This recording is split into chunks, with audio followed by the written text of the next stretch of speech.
In a quiet corner of Kyoto, there was a sakura tree unlike any other. They called it Kiseki no Sakura, the miracle sakura.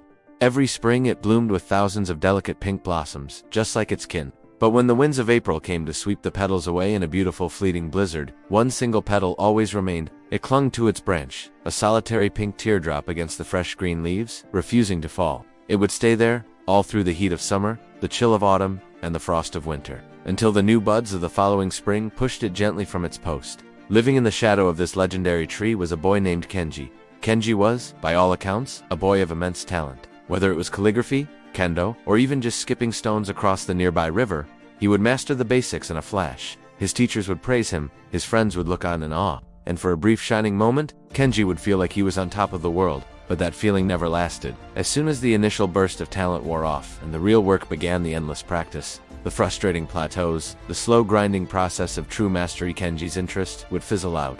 He'd abandon his calligraphy brush, his kendo shinai, his collection of perfect skipping stones, and move on to the next new, exciting thing. His room was a graveyard of half-finished projects and abandoned hobbies. His grandfather, a wise old man with eyes that held the patience of the seasons, would watch Kenji with a gentle sigh. "Talent is the spark, Kenji," he would say, "but perseverance is the fire. A spark can be bright, but it cannot warm a home through the winter." One afternoon, after quitting the Go Club just 2 weeks after being hailed as a prodigy, Kenji sat dejectedly under the Kiseki no Sakura. He'd lost a match to a less talented, but far more dedicated, player. The humiliation stung. He looked up into the branches, his eyes landing on the single, stubborn petal. It was a pale, almost translucent pink, but it was there, solid, unmoving. "Why don't you just fall?" Kenji muttered to the petal. "It's what you're supposed to do. Everything else is gone. You're all alone. Don't you get tired?" Of course. The petal didn't answer. It just swayed gently in the breeze. Kenji watched it for what felt like hours. He watched as the sun dipped below the horizon, painting the sky in shades of orange and purple. He watched as the first stars appeared. The petal remained. The next day, and the day after that, Kenji found himself drawn back to the tree. He brought his abandoned Go board with him. He'd sit and replay his last game, trying to understand where he'd gone wrong. He'd look up at the petal, a silent companion in his struggle. It was a symbol of everything he wasn't. It was consistent. It was patient. It endured.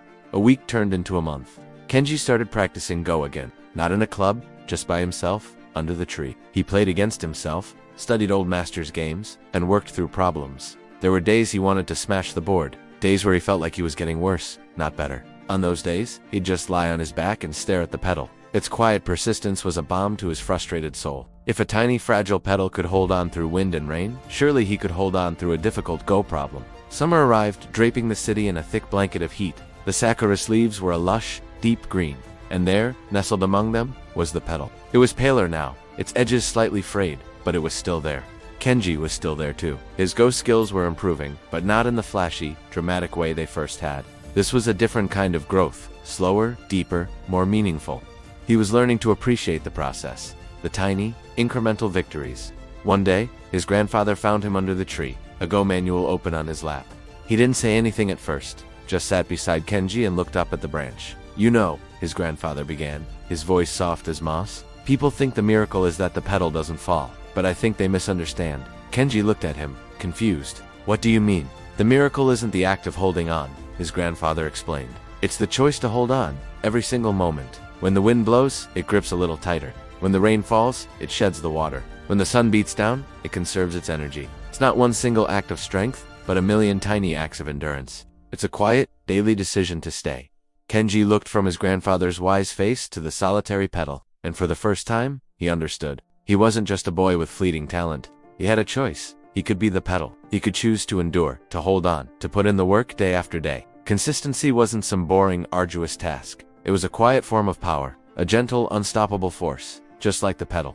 The seasons continued to turn. Kenji kept playing Go. He rejoined the club, not as a prodigy, but as a student. He won some matches, he lost others, but he never quit. The thrill of a quick victory was replaced by the deep satisfaction of a hard-won game, the joy of knowing he had earned his skill through sheer, stubborn persistence.